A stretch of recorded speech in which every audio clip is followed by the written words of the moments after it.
Sometimes I feel like FIRE videos need some kind of like disclaimer on the bottom of the screen. So here you go. FIRE is not for everybody. If you're feeling depressed in early retirement, consult with a professional. If you feel lonely or isolated, get a hobby or pursue a passion. It's dangerous to go at it alone. Please partner up and be safe out there. Always be aware, haters gonna hate. Freedom seekers though are gonna freedom. It's the RE, the retire early side of the FIRE acronym that rubs people the wrong way, that carries negative connotation. I'm well aware of the pros, but what exactly are the cons of early retirement? Does it actually make people happy? Well, I went digging to find the downsides of early retirement, the stuff you may only find out once you actually go through the process yourself and achieve FIRE. Now, to be clear, I am still many years away from early retirement and financial independence. I discovered FIRE in 2018 in my year of turning my financial life around. Personally, I was one of those people who sort of scoffed at the notion of FIRE for honestly about 2 years. And it wasn't until about the summer of 2020 that I realized, well, wait a minute, I basically am following all of or most of the FIRE principles. All of my reading and researching and actions led me down a path that made just clear sense to me. And when I looked into FIRE a little bit more in 2020, I realized, oh, it's actually not what I think. Anyone would benefit from some of or all of the principles that the FIRE community preaches. Oh, and it's working, by the way. But what am I missing? Is there a blind spot here that I'm not seeing? What are the drawbacks of retiring early? Now, I've set a personal stretch goal of 45 to achieve FIRE, which is roughly 10 years away. And again, I know why I'm chasing it, but what are the things that people don't tell you about the RE side of the acronym?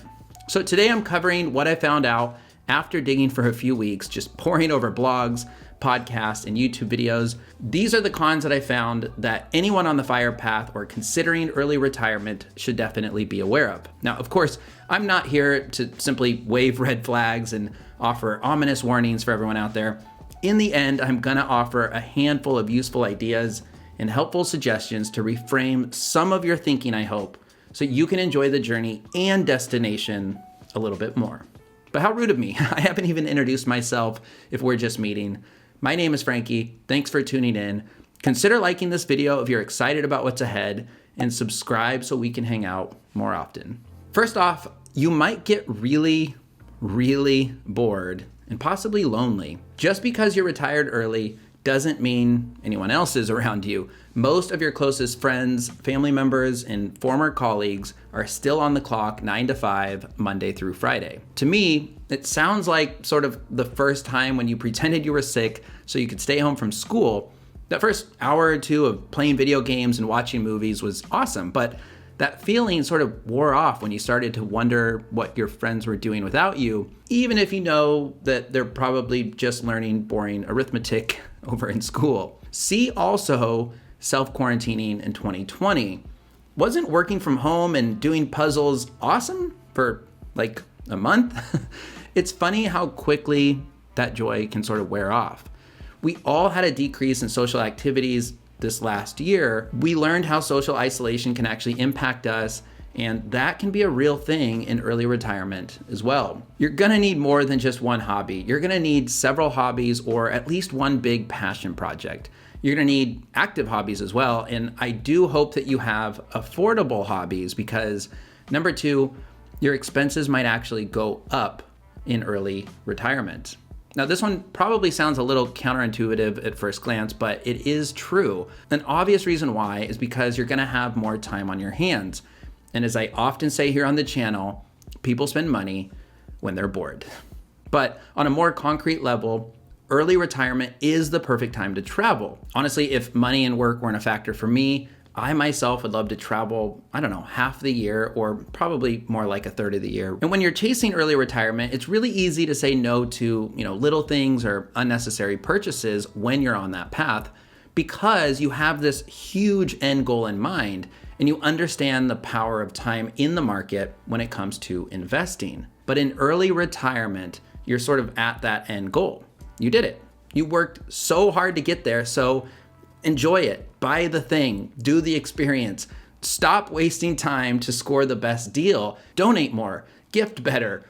Start that expensive hobby that you've always dreamed of doing. Now, I'm not saying that this happens to everybody, but it certainly seems plausible and very realistic. Then there's the dreaded H word.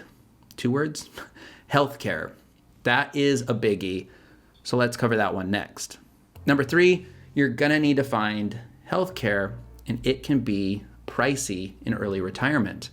Insurance premiums can easily double or triple what you're used to paying on your workplace plan when there's not a company anymore picking up most of the tab. And at the same time, unfortunately, health insurance rates do climb as you get older, skyrocketing into 4 figures monthly after age 55. It's commonly known that healthcare is likely your number 1 expense in the latter third of your life. And this part I think is interesting. In terms of personal physical health, in my research, I've seen that it can go both ways in early retirement. I've seen lots of stories of people's health improving dramatically, but I've also seen a lot of stories of their health declining dramatically because people are becoming less active, or they're dealing with some of the emotional tolls that I'm actually covering today.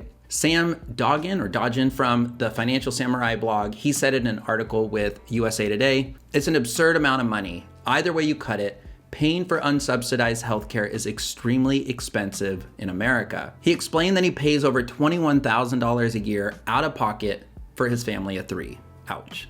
Healthcare in early retirement is a massive topic that can get complex, and I definitely don't have that time today to give it the attention it deserves, but I do plan to do a deep dive on this topic and dedicate a whole video to this in the future because it is a must know if you're on the FIRE path. So be sure to subscribe if you haven't already and be out on the lookout for that. Number 4, you may suffer from an identity crisis. So, what do you do for a living? It's the question almost everybody asks when you meet them without hesitation. It can catch you totally off guard. On the one hand, you might respond, just, I'm retired. But then there's this fear that people might look at you funny or treat you different or judge you. On the other hand, you could describe a hobby or a passion that you're working on with this newfound extra time, but that's probably gonna lead to more questions and probably people looking at you funny. Now, I'm not saying this is certain, of course, but I've definitely read that many people struggle with personal identity because our jobs are oftentimes a huge part of that. It's what people know us as, or at least helps others identify a little bit about you, your interest, or how you contribute to society. Not to mention, you might not feel the same amount of respect if you feel like others deem you too good to contribute towards society as a part of the working class. And that means something. Personally, I remember that feeling of telling people that I was a high school teacher. I was really excited to share that. But 2 years removed from being a teacher, I was a lowly social media specialist at a local jewelry company. Cool, right? I hated that awkward social interaction, and honestly, I avoided it if I could. And in early retirement, some people might actually think it's awesome, but a lot of people won't understand or care to learn. Number 5, you might second guess yourself. Maybe you didn't make the right decision. Maybe there's this sort of weird part of you that actually starts to miss corporate life and constantly seeing people that you know and like there. In fact, in a 2017 Comp Health survey, 68% of the 400 late career physicians surveyed said that they were not excited about retirement. Some of the top concerns included losing social interactions at work, a loss of purpose, boredom, and depression. If you aren't retiring to something, I imagine it's certainly hard to stay motivated. It becomes harder and harder to not hit snooze in the morning. Wait a minute, why even set an alarm in general? Well, here's why. When our brains rest, they rust. I mentioned people becoming far more unhealthy, and this is part of it. Humans thrive on routine. If you don't have or don't work on creating routines in your life in early retirement, you're gonna get rusty. Now, maybe that's why Mike Tyson just fought a few months back in his, mid-50s. He's out there just knocking rust off and living life with 0 regrets. Or you know what. If all you think about is early retirement as an end destination, it's going to get difficult on the other side. I think that's the essence of why I wanted to make this video today. Next, you may not be happier. It's commonly known, but people who win the lottery return to the same level of happiness just months after winning. And it feels sort of uncomfortable to use this as an example, but the same has also been found to be true of people who lose an arm or a leg. They too adjust and return to the same level of happiness as before. I actually think there's a name or a term for this, but it's not coming to mind. So let me know if you know in the comments below. We tend to want more and more and more without asking how much is enough. And we think enough equals happiness. I would argue enough means liberation from stress and money, but not stress overall. This all also sort of reminds me of that letdown you might immediately feel after finishing a series finale of your favorite show or finishing a book that you love.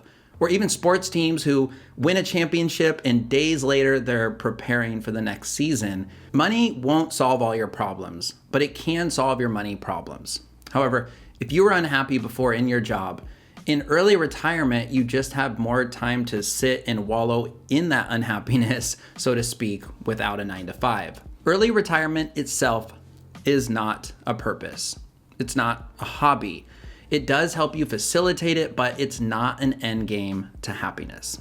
Remember, when it comes to retirement, it does not automatically equal a newfound level of happiness. And that's because of this saying that I think about often: wherever you go, there you are. Next, your Social Security benefits could be smaller. This is another topic that could be its own video in and of itself, but I will cover it briefly here. In the US, the sooner you start to take Social Security, the lower your benefits will be.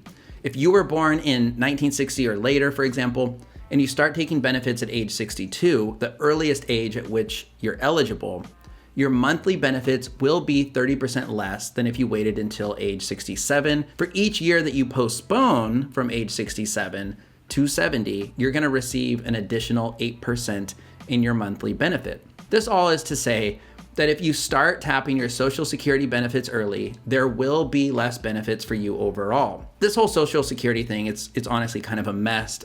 So again, I'm going to keep this brief and leave it at that. Funding early retirement can be complicated, especially if you have most of your assets in retirement accounts that you can't access without penalty. So how do you fund early retirement? Well, you're going to have to subscribe so you can find out in a future video. But before I get to some solutions and positivity, is there anything I missed in this video so far? Do share in the comments if you're retired early, and let me know what you think about my list. Any major downsides to call out that I didn't cover? Anything that I got wrong? To avoid all these cons, or at least most of them, first off, I think I said this already, but it's worth repeating. It's important not to retire from something, but to retire to something. Don't run from a job that you hate. That's not a reason that people seek FIRE. Run towards a life that you love. That's the core of FIRE. And here are more quick ways in bullet format to live happy in retirement. Have a healthy social life. Make this a priority. Keep your mind engaged. Hike or otherwise get in nature and get outside. Focus on earning some passive income, doing something that you love, like writing, making music, making YouTube videos. Work-wise, try a reduced work schedule, like move into part-time before you take that leap completely, and maybe actually consider staying part-time even when you're retired. Take an active role in your local community, so volunteering, investing in local businesses, serving on a board or voting committee. Personally, I'd love to umpire Little League or coach again, or maybe get back in the classroom as a substitute teacher. I also recommend you pursue FIRE with a partner or even a best friend. Travel together, be alive together. It sort of all reminds me of that painful quote in my favorite movie, Into the Wild: happiness only real when shared. Don't let judgment or the fear of judgment hold you back, because here's a reality. Secretly, if people are judging you, it's maybe because they're jealous. But here's another secret. Most people don't care about your lifestyle. They're too busy caring about themselves. You could join FIRE communities and definitely engage with those. Be open and honest with your wins and struggles, by the way. And ultimately, never forget, it's never too late to become a part of the working force again. FIRE means that work is optional. Keyword there is optional. You can still work if you ever feel you need to again. There's no singular FIRE path. There's no black and white, right and wrong way to do early retirement. Do it your way.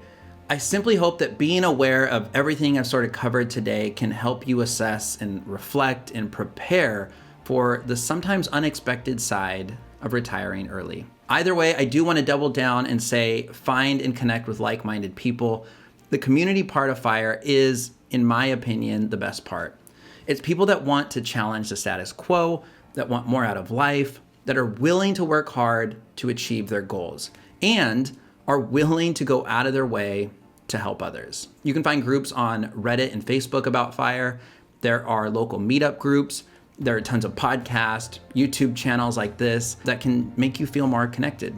And honestly, just running a channel like this when I'm early on in my journey has been eye-opening. I hear from people all the time cheering me on and giving me tips in the comments and even emailing me out of the blue. And it's super cool and just inspiring. And I hope that I can be a resource and help other people pursue their path, not the path of FIRE. There's no such thing. I'm really happy that I went through this exercise so I can be aware of these potential downsides and pitfalls. It is always important to take a step back and ask yourself some big picture why questions. What is it that you want out of early retirement? If you're simply trying to run from something, you're doing it wrong. Best of luck no matter what you're running towards. Thank you so much for your time today. I'm always grateful for that. Like this video if I earned it and this got you thinking a little bit. Subscribe if you want to stick around and continue to help one another on our finance journeys. Snag a copy of one of my books, both available now in these beautiful hardcovers on Amazon. I just got these the other day. They look fantastic. And I will see you guys in a few days on the next one. Thanks.